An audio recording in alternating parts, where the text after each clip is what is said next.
E eu começo o programa de hoje falando a respeito de fertilizantes, trazendo uma atualização para o nosso público, para o nosso telespectador, a respeito da oferta de fertilizantes, os cenários internacionais, o que mudou, se é que mudou alguma coisa. Para falar a respeito deste assunto, eu converso com o analista da Agriinvest, o Jefferson Souza, que participa do programa conosco ao vivo pela internet. Jefferson, prazer tê-lo mais uma vez por aqui.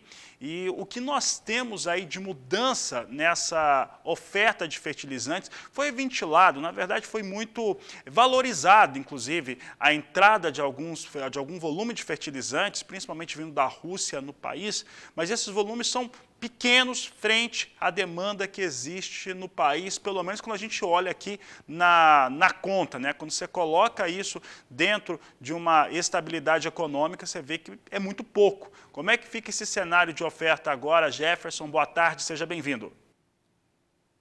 Boa tarde, Fabiano. Boa tarde a todos. Realmente, nós tivemos um grande número de importações no Brasil de janeiro até abril. Crescemos aí mais ou menos 7,5% em relação aos números do ano passado, mas nós temos aí um longo período pela frente para recebermos tanto para a soja como para o milho safrinha do ano que vem, para o algodão e etc. Então o problema ele foi mitigado, nós temos ainda que acompanhar aqui para frente. Isso acabou impactando também no preço para o produtor. Nós vimos uma queda aí de 33% nas cotações da ureia, mais ou menos 15% para o MAP, e uma queda tímida para o cloreto de potássio no mercado internacional. Nós estamos falando aí na casa de 5%. Perto do que uma ureia, do que o MAP caíram, o cloreto ainda está tímido porque a questão envolvendo o KCl é ainda complicada pela Rússia e também pela Bielorrússia.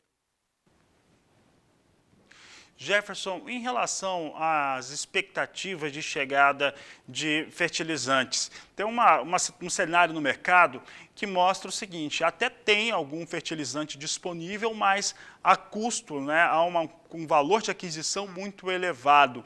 Como que você acredita que deve ficar esse equilíbrio para a entrada de produtos no Brasil? Olha, Fabiana, até pelo risco que nós tivemos no decorrer dos meses de fevereiro, março, abril, as empresas anteciparam bastante as suas compras dos fertilizantes. Por isso, hoje, o quadro brasileiro ele é de estoques elevados para as principais matérias-primas, se nós analisarmos aí. O cloreto de potássio é um caso emblemático, que nós tivemos um aumento bastante significativo, um recorde para o período, considerando de janeiro a abril. Então, nós estamos com os estoques aqui brasileiros bastante elevados. Entretanto, eu reafirmo para vocês, nós temos ainda um período pela frente, temos mais matérias-primas para receber para os próximos meses, inclusive visando atender a soja 22, 23. Tem uma parcela de produtores ainda que não tomaram posição em relação à soja, estou falando aí de 35% a 40% dos produtores brasileiros em aberto, mais ou menos. Nós estamos vendo a janela se fechando, então o produtor pode encarar essas quedas como uma oportunidade para ele. E no caso do milho safrinha 23, Fabiano, nós temos um ponto interessante, porque os produtores também anteciparam suas compras. Essa queda da ureia proporcionou uma relação de troca melhor para o produtor, visando a safra do ano que vem, a safra 2023. Isso fez com que os produtores comprassem também fertilizante. Mas, de um modo geral, nas últimas 2 semanas, o mercado deu uma arrefecida bastante interessante, não só aqui, mas a nível internacional. Então, esse também é um dos motivos para explicar essas quedas aí que nós estamos vendo, na casa de 33% para a ureia, 15% para a MAP, mais ou menos, e 5% para o cloreto de potássio. Então, uma combinação de fatores que está derrubando o preço, e nós não podemos deixar de dizer.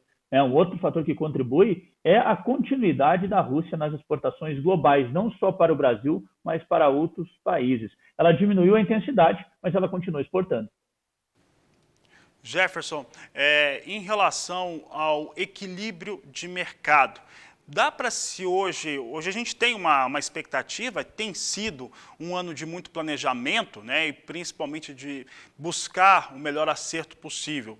Hoje já dá para afirmar que em 2023, para a aquisição da segunda safra, que vai ser cultivada na colheita dessa safra que vai poder ser plantada a partir do dia 15 de setembro, 30 de setembro, dependendo do estado, dá para dizer que no próximo ano essas aquisições devem ficar descomplicadas, deve ter ofertas e até alternativas melhores? Olha, Fabiano, muito difícil de dizer ainda, porque nós estamos vendo a continuidade das tensões envolvendo a Rússia e a Ucrânia. As coisas não foram resolvidas por lá. A qualquer momento isso pode mudar. Enquanto existir esse cenário de guerra, e ele existe ainda, nós temos que ficar preocupados com o fornecimento de fertilizantes e também de grãos, como nós estamos escutando. Certo? A Rússia tem uma participação importantíssima, não só para o Brasil, mas a nível global. Então, enquanto existir essas tensões, possivelmente nós vamos continuar vendo os preços dos fertilizantes elevados. É importante dizer o seguinte: a ureia caiu, o MAP também, o cloreto também, mas ainda nós estamos longe dos patamares pré-guerra para cloreto de potássio e MAP. No caso da ureia, nós estamos se aproximando aí em algumas regiões de mais ou menos 780, 800 dólares a tonelada. Nós chegamos a escutar, antes da guerra, negociações custo e frete Brasil a 500 dólares. Agora nós estamos escutando o custo de frete a 680 dólares. Então você pode perceber que ainda tem um certo patamar para chegar no pré-guerra que aconteceu em fevereiro. Então os preços ainda continuam elevados, mesmo com as quedas. Eu acredito que o ano de 2022 será um ano bastante dificultoso nas compras dos fertilizantes. A análise do produtor realmente ela tem que ser pautada na relação de troca, nós sempre falamos isso, que a moeda que o produtor tem, quantas sacas ele precisa vender, sempre optando por casar as moedas, compra o fertilizante em dólar, vendo em dólar o grão e vice-versa. Então, sempre gerenciando o risco, porque o ano 2022, eu acredito que ele será bastante complicado no quesito fertilizante.